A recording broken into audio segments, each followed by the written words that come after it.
Sipolo uNkulunkulu wamthwesa amandla Baba wamthwesa amandla Abagulayo nabahlupheki wona wesondela Enhla nasezantsi empumalanga nasentshonalanga kuphi na kuphi la efini la khona iphimbo lika MC Polobas umuntu akabingelele kakhulu ningizima Africa worldwide namhlanje ngila abantu abaningi bazi ngokuthi ke ekwamkhulu uNcwane senzela ukuthi loyo naloyo obengazi ukuthi kukuphi kwamkhulu uNcwane emakhehleni asebenza umsebenzi wesintu asebenza umsebenzi wabantu abadala from today bakuqonda ukuthi kukuphi la sikhona ungaduki nangengozi mawungawubonanga nje lo mfanekiso usuka impela ungekho kwamkhulu uNcwane asingene ngaphakathi sixoxe nekhehla usukene namhlanje siza ukuthi yiziphi izinto ezinhle abasiphathele zona siyakhuleka koNcwane siyakhuleka ekhaya elikhulu khehla lami ngikufica uMatasa uyanyakaza uyibambile kakhulu kunakuqala ngiyafisa ukuthi osukwini namhlanje mhlambe sikuphi ithuba ubingelela abantu nje ke eningizimu Afrika nomhlaba wonke jikelele sibonge wedulela awayisazani ngani yakwethu siyaphila thina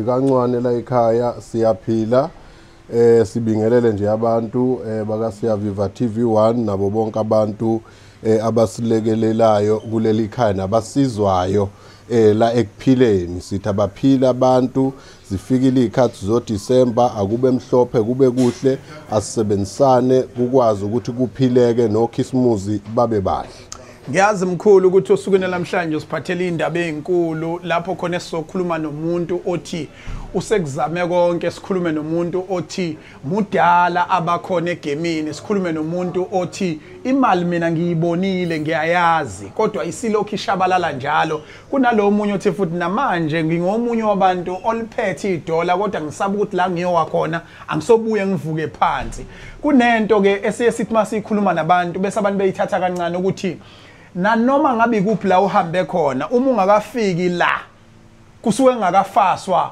kwafinyelela esigabeni sokuthi usuyitholile lento ekuthiwa impumelelo namhlanje ngizotshela iningizimu Afrika ngokuthi makhehla nginyathela nje la ngilethwa ubaba lapha uSompisi uthi cha ake unyakaze mfana ufike kancane namhlanje ufike ubatshena ukuthi uzofakazela indaba enkulu yokubonga imlingo nezenza abazenze kimi mina ngingomunye wabantu obehlukana nomfazi sizohlukanisa amafa ngalendlela engizoyithanda ngoba uyena obesephutheni kodwa kwazile amakhehla ukungiqoqela leyo nto asaphinda futhi angakhela into ethi ibusiness lami lizochichima lidlondlobale libheke phezulu ngiyafisa mkhulu ukuthi usabhizi la ngama products ahlukahlukene ngoba ngiyabona ukuthi silapha ekhemisi lakho kodwa ulandisa umuntu osekhaya ukuthi kunomuntu njengamanje owayo ebusinessini wakwalithola ithenda labalinye njalo mayibhida kusenzeke lutho kuphinde kube nalomuntu othi yena benamateksi amathathu kodwa namhlanje usenesikorokoro esihlele egcekeni kube nalomuntu othi mina namanye ngisazama ngiyaqhweshiliza ngidayisa ngempahla zokugqoka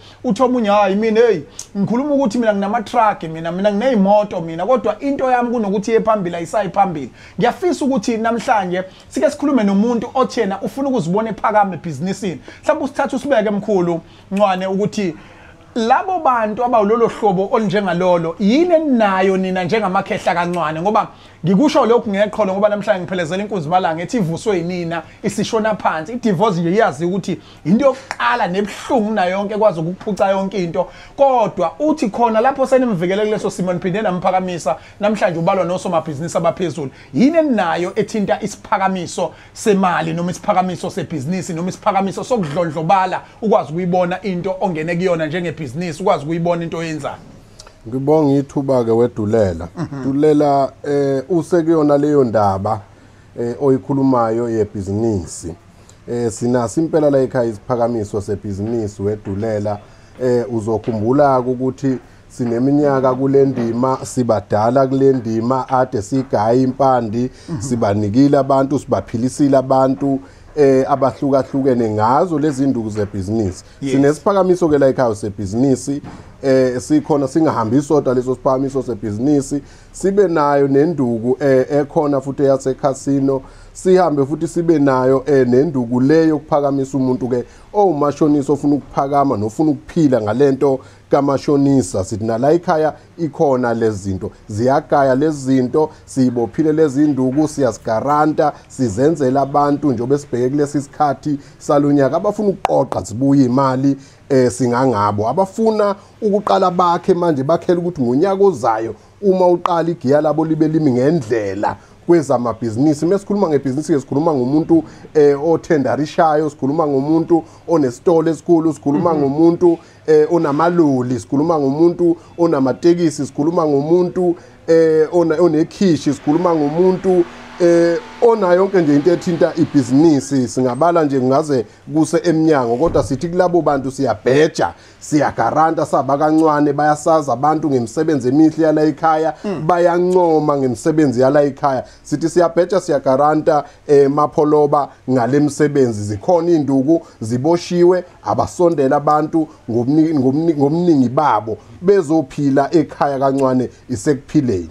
Mkhulu, ngiyakubona la uthinta induku ezahlukahlukene, kodwa kunento efikayo kumina ngikhuluma nomuntu waseNingizimu Afrika, ngikhuluma nomuntu osuka phesheya kwezilwandle onenhloso yokuthi azovulela abazali bakhe ibhizinisi elithile kade babemcela lona. Khona omunye othi mina ngiyisebenzile imali iminyaka ngisebenza kamlungu, njengamanje ngiya kwi-retirement. Sekwaba khona lezi zinto zokuthi khona into eyisheshisa imali noma khona amagundane azala imali ini, siyanazi ke nini ukuthi anihambisani nalezo zinto ekuthiwa imali eyisheshayo. Kodwa ngiyafuna sikhulume esingene sigxile kule ngixoxele ubaba Sompisi ukuthi uma umuntu ebenomnikelo ka40,000 rand, imuphi umehluko enukhandayo ebhizinisini lakhe naloyo othi mina ngifuna ukuthi mayiqala lento bese iyachuma? Yini le eniza nayo? Yini le ekufanele ayisondelele kunina ukuze ikwazi ukumthatha imbeke ezingeni lokubalo nosomabhizinisi abangayindawo abangashoni phansi? Right ke mfokadulela uselapho nje impela into esiza nayo njoba siza nalenduku yebhizinisi esishoyo u40,000 rand. Mase siza nento siza nayo uyazi Dulela asizenzeli ngokuthanda kwethu. Umsebenzi esawunikezwa abalele lona. Le nduku ikhona ikhandiwe ijulile ngoba siqhamuke nayo lapha sinikezwa emakhosazaneni yokuzokwakha nokuzokhulusa umuntu enebhizinisi. Kuneimfihlo zakhona ijulile induku kodwa engakusho ukuthi iphephile kumuntu nomndeni wakhe. Akho kuhlatshelwa, ayikho indaba yegazi, akekho umuntu ohambayo, wonke umuntu usuke ezophila ekhaya zikhula ingane ngoba inhloso yayo yonke induku eboshayo kancane inikezwe abantu ukuthi kwazi ukuthi kuphila ingane bajabule ekhaya. Ikhona induku iboshiwe ijulile kakhulu izokuphakamisa. Mengithi izokuphakamisa ke manje induku lengikhuluma ngayo uma ebhizinisini senza umzekelo ukuthi umuntu obuwenza u30,000 ngenyanga, mase ngikunikeze lento yala ekhaya ngiyaqala manje ngikubeka ko70 ngikisa phezulu ngiyakhuphukisa. Ngingabheja futhi ngagaranta ngikunikeza u3 months turnover, ubone iturnover serious iyenzeka ebhizinisini lakho. Ngisho njalo mina Dulela. Khehla lami ngiyafuna ukuthi mhlambe singagxili kakhulu ekuthenini abantu bamathenda, mhlambe abantu abanebhizinisi kodwa singawanikezi categorically. Ngiyazi ukuthi alikho ibhizinisi elingelona ibhizinisi, ishela amagwinya liyibhizinisi. Kodwa ngiyafisa ukuthi ngeke ngikhulume ngento engiyibonile mina. Ubaba Sompisi nganiza kwethu ungumakhenika noma uphethe indawo efana angazi bizwa ngewarehouse noma yini, kodwa la igcwele khona imoto inqwaba. Ngingomunye wabantu oyishaya isifuba ngaleli khehla. Futhi angisaba ukukhuluma ngalento ngoba into yokuqala nje nenkulu benomama bahleka kahle ngenxa yeni makhehla. Baxolelene okokuqala lokho uthi akakufihli lokho. Okwesibili ibusiness lakhe elokukhanda. But into engisurpriseile, biggest garage lawa adayisa ngeimoto. Imoto ithi mayine fault ikhokhobiswe iyiswe kubaba uSompisi.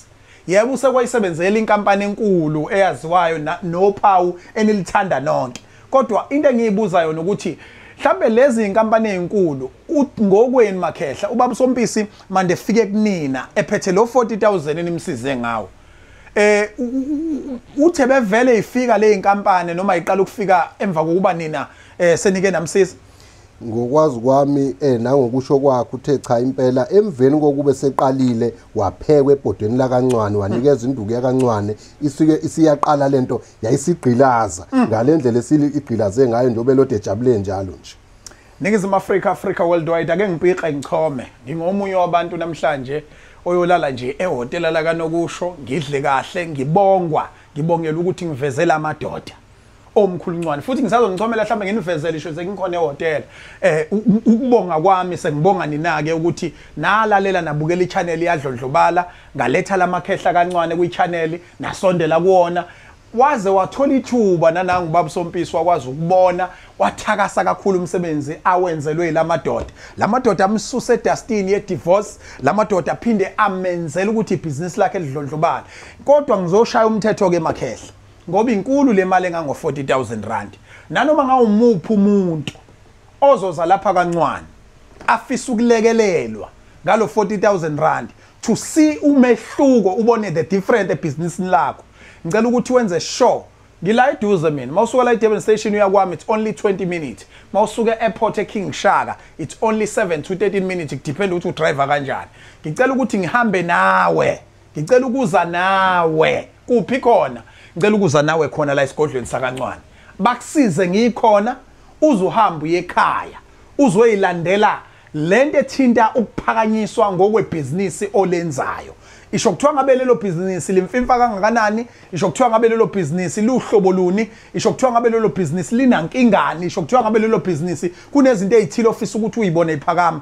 Ngicela kube ingxenye yokukhapha ngene nawe esigodlweni so that into yokuqala ungezoskenywa abantu behambe beyibiza ngomkhuluncwane. Okwesibili kuze ngenze sure ukuthi bawakhiphe wonke amafindo from now on. Ake sihlukanise nje umfana emadodeni. Kufuneka laba banamasende abangenalo uvalo. Kodwa mangithinta leyo valo uthi omunye umuntu awukanti lento mhlambe ibucayini imzwile umkhuluncwane usholo nje kusaqala wathi akukho lutho ekufanele likhalise ngoba ihlatshelwa lento ayinagazi lento awusuzolala nezilwane wena umehluko ukuthi kusetshenziswa umuthi uhlanganiswa ngendlela yesiphiwo sabo bephakamise wena ukwazi ukubona umehluko. Mina MC Pholobasi ngihlalele wena nje ukuthi ngenze sure ukuthi ngiyakwazi ukukuphelezela size la. Amakhehla ke ngicela ukuthi amemeze inamba yawo.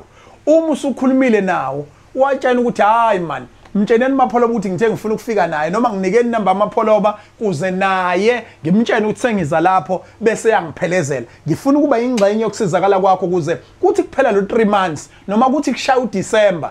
Mkhulu mhlawumbe fanele nibahlebele abantu batshene neqiniso phela ukuthi nalento yamabonus kulabo ekuthiwa banama warning amaningi baneyinkinga ibonus ekuthiwa ngeke sayithola ninaye enye into ekuthiwa yakwenza lokho. Ikhona leyo nduku impela cishe ngayilibala indaba enkulu kangaka MC Pholobasi. Ikhona leyo nduku nje sibheke lesi sikhathi uma umuntu obungenzi kahle ngendlela uyabona izinto engathi zikukhomba ukuthi uyogcine ungatholanga uzokwazi ukuthi udlukisimuzi nezingane. Ikhona induku abasondela abantu ngobuningi babo. Siyabheja siyagarante indukwini zala ekhaya bayasaza abantu ngodumo lwethu. Umkhuluncwane ke usebenzela endaweni yakuphi mkhulu? Silapha eThekwini ku Joslovo opposite uPlayer Bet ngase Big Joe ila sitholakala khona. Uma uza nje uyafona nazi inamba ngizoyimemezela. Eyokuqala is 065 929 15 74 siphinde 065 929 15 74 esibili 079 710 81 20 siphinde 079 710 81 20 mabandla kamjokana kandaba nina benkashana kamenze yaphuza umlaza ngameva nazo zonke izizwe ezakheleleli laseningizimu Afrika naphesha kwezilwandle nasenhla neAfrika. Wena waziyo ukuthi lokhu kuthukuthelo nakho nale stress onaso nalezi inhlungu oyizwayo zokuyibona kade use top ulokhu ushona phansi udropa njalo mhlambe kwakuthiwe nje akhi stage wanikezwa 1 million wasakha le mali ya dropa kunokuthi iyephezulu. Mhlambe kwakuthiwa afaka amapipe amanzi, mhlambe kwakuthiwa akhela abantu izindlu ezincane, mhlambe wawakha imixhaso, mhlambe konke lokho esikumenishinayo awukazi waba nakho kodwa u40,000 uyo afford. Amakhehla kancane ahlalele wena ukuthi noma uphuma uthi uyobhida eyakhe indaba ibalwe emagameni angcwele ibalwe nabantu abaphumelelayo mina lami igama ngo MC Pholobasa sibonga kakhulu khehla lami mhlawumbe umyalezo wakho ogcina obheke kubantu umyalezo wami ogcina obheke kubantu kukodwa kuphela uthi Sibindi uyabulala Sibindi uyaphilisa ophumelelayo ozamayo oxekayo akanalutho kodwa ozamayo uyakwazi ukuthi aqhubeke akhe isibongo sakubo sifike la funa sifike khona ngithi ke mina sizwe nje simnyama asilekelelani induku ikhona asiphile abasondela abantu ngomningi babo njoba sishilo le amabonus mawunenkinga zalapho uyakwazi ukulekeleka nayo ke leka 40,000 kangangokuba njoba ngithi ngiyayigaranta ngikunikeza MC Pholobasa ukuthi angafika nawe esigodlweni akubise qathatha yes ayibone yonke imgilingani yenziwa indoda iphumelela uyazi ke na esikhathini ezidlule baningi abakwenzile lokho kuyena baningi abantu abakwazi ukuthi bambonge so nawe unelungelo okudala ukuthi sikwenze lokho ngoba sibisa ithembe ebantwini ngoba abantu siyazi ukuthi balimele kakhulu belimala kwindima lezomuntu yikho sithi cha asigaranti induku isondela indoda ithi cha yafika nawe yakubisa mawuphumelela umazi umuntu ofanele kumbonge uma usuphumelele South Africa Ningizimu Afrika sibonane kwivideo elandelayo uyazibuza uyasiphendula uthi kungani ikhehla likhuluma libhekele sihleze sichaza sihleze sinaba namhlanje asonaba kakhulu iqiniso lithi akulona celebrate leli nyanga iphimbo lakhe lingxenye yokuphilisa abantu ngoba ukwazi le information kukhomba kona ukuthi mawusuyithathile wazoyisebenzisa la ekhaya kuleso simo obhekene naso uzokwazi ukudlula kodwa ubuso bakhe ngeke ubukusize ngalutho ngoba uyena umakoti wakhe umkakhe kuphela ofanele ukuyibonela umyeni wakhe so iqiniso ke lithi uma usufika esigodlweni uyombona ngo-C ngoba uyobe kusebenza kodwa lapha einkundleni zokukhangisa abekho ngoba ithongo lathi abathukise bona abazifihle bona baveze ububanzi bokwazi umuthi neqiniso kubantu asibonana kwivideo elandelayo siyabonga thokoza